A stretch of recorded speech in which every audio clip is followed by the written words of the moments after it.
Hey guys, what is going on this evening? Jacob with Last Stop Waterfowl Outdoors.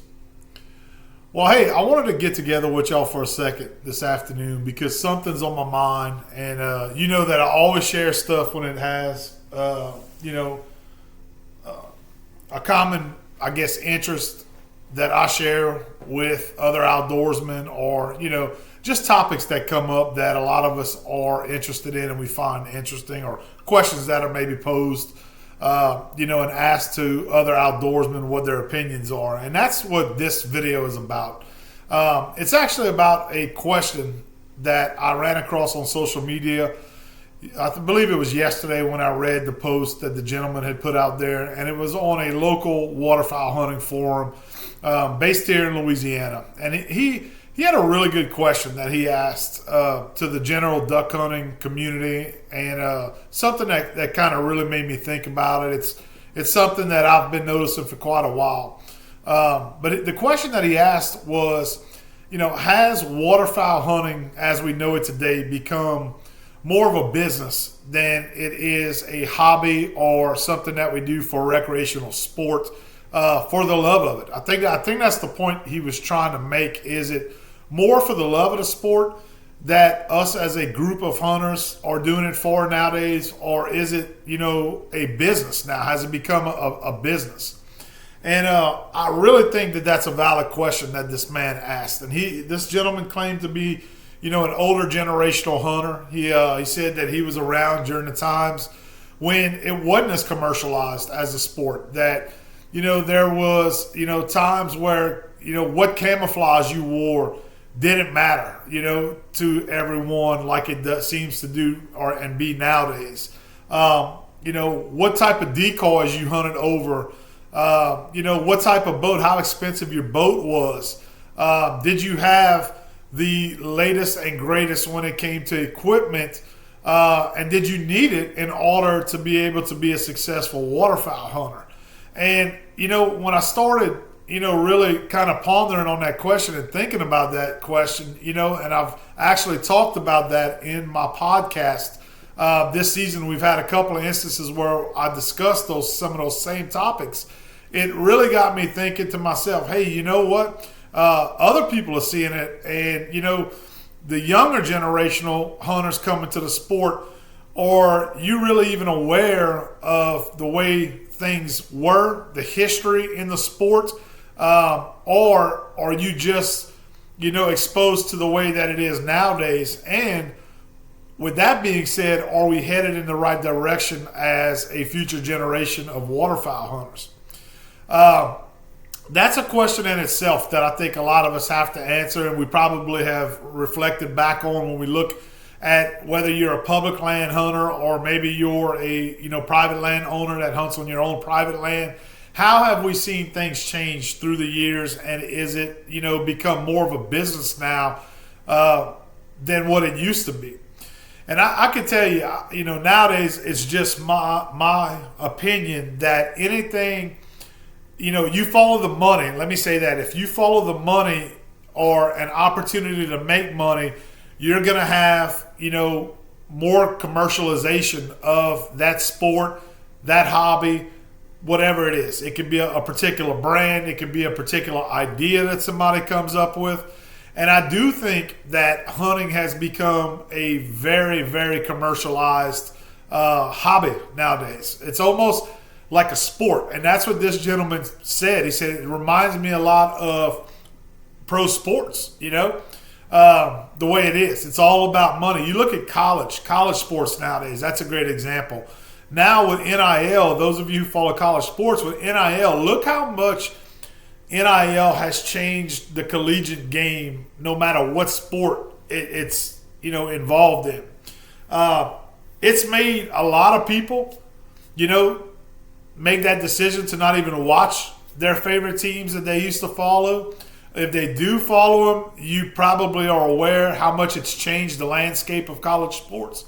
And when you look back at it, what caused that shift? Well, money. It's become more commercialized. It's become more of a commercial aspect of the college game that has changed it greatly. And Is it for the best? Do you guys enjoy watching it more than you ever did? Do you think it's a good thing for the game? I personally don't. That's my opinion on it. But I still watch it. I'm one of those people that still continue to watch it. But I don't find myself as interested in it as I used to be. And, when I look at, what it's done to sports, and college sports as an example that we're using, are we heading that way as outdoorsmen when it comes to waterfowl hunting, or really any hunting in particular? Deer hunting, fishing, the fishing industry. Look at all the fishing guys out there now, with the electronics and the bass boats and all this stuff, all this high-end equipment, and then you have younger generations coming up that are thinking that they have to have that stuff in order to be able to consider themselves a serious fisherman, or a professional fisherman. And that's just another example that I'm bringing up, But my answer to that is, has it become more commercialized? Absolutely, it has. There's money to be made. Companies, have always made products. We know that. But it has become ultra competitive in every aspect of the industry. People are always looking for the next best thing or the biggest breakthrough in technology, and that's just the way the world is now as we've shifted in, to the age of technology. But, waterfowl hunting has always been kind of one of those traditional sports and pastimes that has a lot of culture and a lot of history with it, and it's always seemed like it's been about slowing down, coming together as a family. Spending time with your kids, spending time with your loved ones in the outdoors. And you didn't always have to have the biggest and best of everything in order to be a good hunter. When I was coming up as a kid, some of the best hunters that I remember and that I recall that my dad, either knew as friends or people that they were acquaintances with through the hunting community and the fishing community, some of those guys were never into the fancy camouflage, the fancy guns, having the nicest, biggest trucks, the biggest boats out there.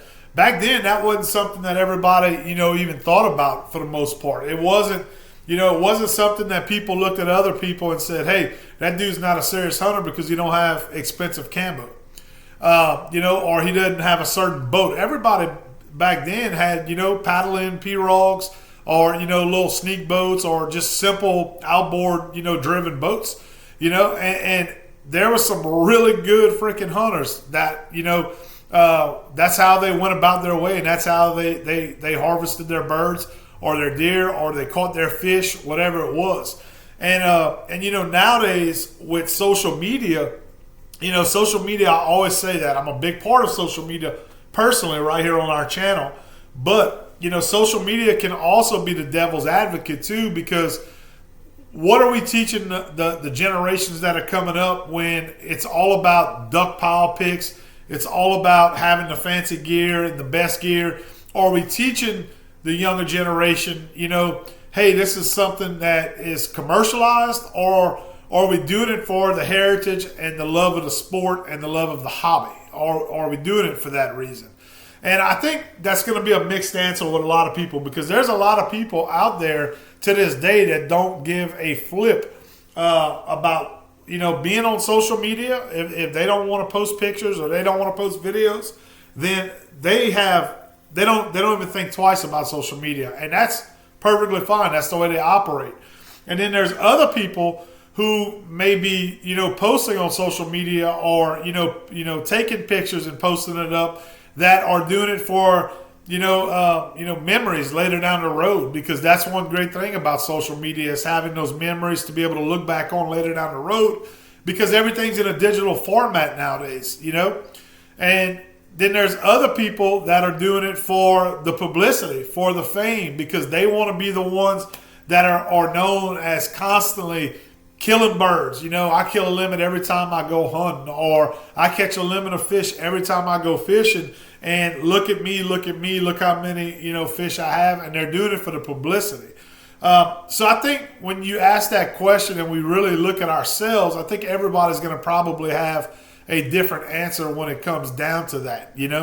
So there really is no right or wrong answer when you're evaluating yourself as an individual. If you're in one of those categories and you find yourself in one of those categories, and you don't agree with another category that I talked about right there that I'm discussing, then that's perfectly fine. That's okay. That's what social media also allows us to do, is have conversations nowadays about stuff like that on our platforms or with other individuals in the field or at the boat ramps or wherever it may be. So, I think it's a great time that we're coming up in now. I really do. I think it's we've probably had the most resources at our fingertips as outdoorsmen that we've ever had in the history of being hunters or outdoorsmen. And I think that, yes, it is commercialized, but I really don't see that stopping anytime soon or coming to a slowdown when it comes to that. I think the machine is going to continue to roll, and it's only going to roll forward and get bigger throughout the years. So, that's something that I don't think we're going to change. I don't think we're going to change each other's minds a whole lot if we're on either side of that fence. All I could say is that I just think we need to work together. If it is commercialized, and yes, that's the age that we live in, then we're just going to have to accept that, and we're going to have to either participate in that or you don't participate in that. Just like any other big decision that you make in your life. If you're friends with a certain group of friends and you know that you don't gel or jive with those friends, then you're not going to hang out with that group of that group of people, probably. Not friends, I should say, but group of people. So, I think that, whatever side of the fence you fall on as an outdoorsman, just keep doing what you're doing. Keep believing and doing what you're doing. But don't get angry at the other side. Don't persecute the other side, because they are doing it differently than you are. I do believe that there's a right and a wrong to everything, and I think that's something that's built into people's intuition. You know whether something is right or wrong, and that's not what I'm talking about in this situation. If it's a right or wrong judgment call, I'm just talking about where we are as a society of outdoorsmen, no matter what you hunt, or if you don't want to participate in the commercialization of the sport now. That's what I'm talking about. Either side, man, it doesn't really matter at the end of the day. I know a lot of people, especially the old timers. I consider myself, an old timer in the sport. I've been doing this a long time, guys, and been drugged through the woods since I was a little boy, 5-6 years old. I see a lot of changes, and there's things that I wish could go back to the way they were. But there's also things that I'm very appreciative of that is, because of modern technology and the way things are today. We're not going to be on board 100% with everything and everything that comes out nowadays and what people are doing. But like I said, I think we're really coming up in one of the best times to ever be an outdoorsman, or whether you love to fish or hunt or whatever it may be, with the technology and the resources that we have at our fingertips. And I guess that's my take on it. But I talk to all of you about this as outdoorsmen all the time. People hit us up right here on our channel, and they always ask our opinions and what we think, and we'll give an honest take on what we think, and but that don't mean it's right. That don't mean I'm right, and that don't mean you're wrong. I think everybody has their opinion. What I would tell us as a group, if I could give any advice, is keep doing what you love to do. If you love to do something and you put the time and the effort into, whether it's waterfowl hunting or fishing or deer hunting, turkey hunting, whatever it may be, keep doing what makes you happy. Just, use that God-given intuition. You know what's wrong and you know what's right. But just know this, especially my younger generational hunters coming to the sport, just know that you don't have to have the most expensive gear. You don't have to have the fancy boats. You don't have to have the fancy camos. You don't have to have none of that stuff, equipment-wise, to be a good hunter, guys. Just because people talk down to you or make fun of you or make comments on social media, because you ask a question about something like that, or you don't have something that they have that they say is what everybody needs to have nowadays. That doesn't really amount to a hill of beans, guys, when it comes down to it. Do what makes you happy. Do it the way you want to do it, as long as it's ethically correct, for the long-term, production of whatever species of animal that you're hunting, and for the future generation of hunters coming up behind you. Be an example that you're proud to show others, how you handle things out there in the field. That's what I would tell people. So, I don't know, guys. I know this video went a little longer than I wanted to, but it's something that I thought when this man got on there and he posed that question to us, it's something that made me really think about it, and I can relate to it because I see a lot of what he's seeing and what he said he's seeing out there nowadays.